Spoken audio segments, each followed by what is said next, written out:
Você comentou sobre os bancos estaduais, que desde que o Banco Uhum, Central, nosso foi criado lá em 64, ele teve diversos problemas para se comportar como Banco Central, como, por exemplo, uhum, inicialmente no Conselho Internacional, que era a autoridade, o Banco Estadual, que você citou. Então, a gente estava caminhando lentamente para um Banco Central mais independente, que fosse de fato um Banco Central. uhum, Só que recentemente tem ressurgido discussões do tipo, o Banco Central ele tem que fazer o suporte, tem que financiar a expansão do Tesouro, por exemplo. Você tem o quantitative easing na Europa, nos Estados Unidos. Você acha que essas ideias que têm ressurgido, essas novas dinâmicas dos bancos centrais europeus e americanos, uhum. vai ser um problema para a gente ter que lidar com a independência do nosso Banco Central aqui? O que você pensa sobre essas ideias? Ah, eu acredito que vai, mas porque tem um equívoco grande nessa história, né?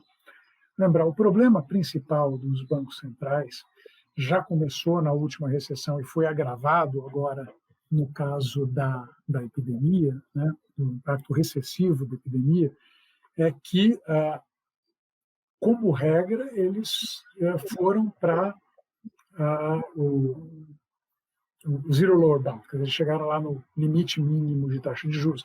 A gente sempre aprendeu que taxa de juro nominal, né, não pode ser negativo. A gente viu que não é exatamente verdade, mas o raciocínio é simples. Né? Se eu vou depositar meu dinheiro no banco, né, e o banco, colocar meu dinheiro no CDB e o banco está me pagando uma taxa negativa, obrigado. Ou eu deixo em conta corrente, ou eu deixo o dinheiro em casa. Eu vou ganhar zero, zero não é muito, mas é melhor do que basicamente ter que entregar um pedaço do meu dinheiro para o banco na forma de uma taxa de juros negativa. Então, você imagina que taxa não pode ser negativa. A gente viu que ela pode, eu não estaria mentindo se falar que eu entendo exatamente o motivo. Eu entendo, imagina que tem algo a ver com custos de guardar dinheiro. Então, o fato é que existe um limite inferior para as taxas nominais de juros. Então, ou é zero, ou é levemente negativo, alguma coisa assim, mas ele existe. E quando você chega nesse limite, o Banco Central não tem mais condição de dar o estímulo monetário na forma como a gente acostumou. A gente se viu bancos centrais manejando a política monetária diretamente na taxa de juros de curto prazo. Então, Fed Funds, ou a taxa de redesconto do Banco Central Europeu, ou a Selic no Brasil, enfim, cada Banco Central tem ali seu instrumento de política monetária, mas quando você chega num nível a partir do qual você não consegue reduzir, como é que você afrouxa a política monetária adicionalmente em face a um choque de demanda, uma coisa que está jogando a inflação para baixo da meta.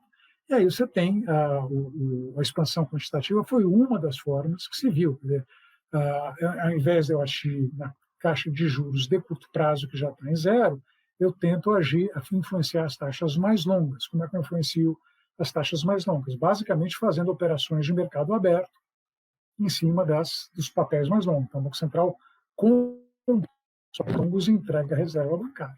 É isso. E aí você acaba tendo um impacto. Então, tem um trabalho famoso da Goldman Sachs, ficou bem legal, em que eles tentavam traçar uma equivalência entre a expansão quantitativa e o manejo da taxa de juros. Então, essa expansão quantitativa equivale a uma Fed Funds Rate de menos X%.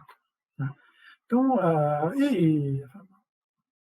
e por que não causou inflação? O problema era o inverso, o problema é que a inflação estava em queda. A analogia que eu sempre uso, mas acho que é adequada, é a seguinte, fala, não, você vai lá, está dirigindo seu carro, né, e você está mantendo o pé no acelerador, você está indo reto. Tá? E tipo, fala, mas mantém o pé nesse acelerador aqui. Aí você pega uma baita subida, e teu objetivo é manter a velocidade constante. Você tem que enfiar o pé no fundo do acelerador. Então, o que você está fazendo é isso, está pegando um período de inflação muito baixa, você precisa colocar o pé no acelerador, o acelerador que sobrou é esse. Né?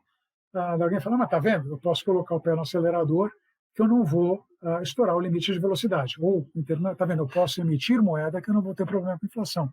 Então, você vai fazer isso se você tiver alguma força que está caminhando no sentido contrário, jogando a inflação para baixo. A partir do momento que você deixa de ter essa força, você não tem esse efeito. Então, mas o fato é que muita gente interpretou essa situação peculiar, que é uma situação em que você tem um limite para a taxa de juros de curto prazo, e que, portanto, o Banco Central começa a optar por outros instrumentos, que pode ser o prescrição futura, né, o for guidance, traduzido para português, prescrição futura, pode ser alguma forma de expansão quantitativa, como se os bancos centrais tivessem licença para matar. Não, manda bala, você pode emitir que não vai ter problema.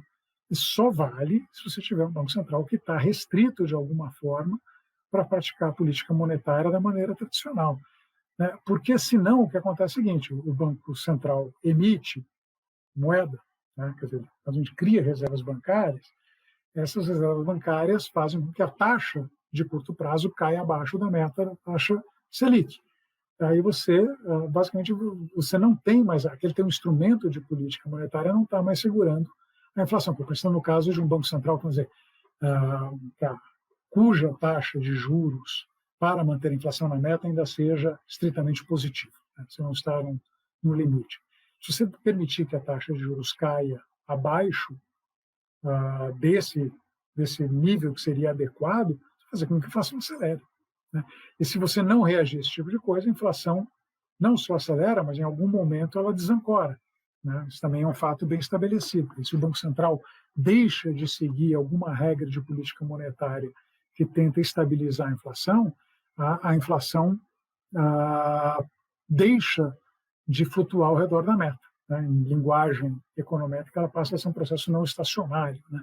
Quando o Banco Central está fazendo política monetária, ele nos garante que a inflação flutue ao redor da meta, que seja, portanto, um processo estacionário. Se ele deixa de fazer isso, que seria o caso de fazer financiamento monetário numa situação em que a taxa de juros, quer dizer, que mantém a inflação na meta, ainda é estritamente positiva, aí você vai ter um problema com a inflação, sim, lá na frente. Né? Então, o que acontece é que as pessoas estão generalizando numa situação particular, e aí falam, não, manda bala que não vai ter o menor problema. Né? A experiência histórica não é exatamente favorável a esse tipo de tese, pelo contrário. Né? A gente vê ali que você não produz hiperinflações assim, do nada. Elas não vêm de outro planeta, elas não são uma maldição lançada por deuses muito antigos e raivosos. Ela, em geral, é produto de desequilíbrio fiscal financiado pelo Banco Central. Quer dizer, o histórico das hiperinflações é essencialmente o mesmo. Né? Mas faz parte das dificuldades de entendimento de verdades que são inconvenientes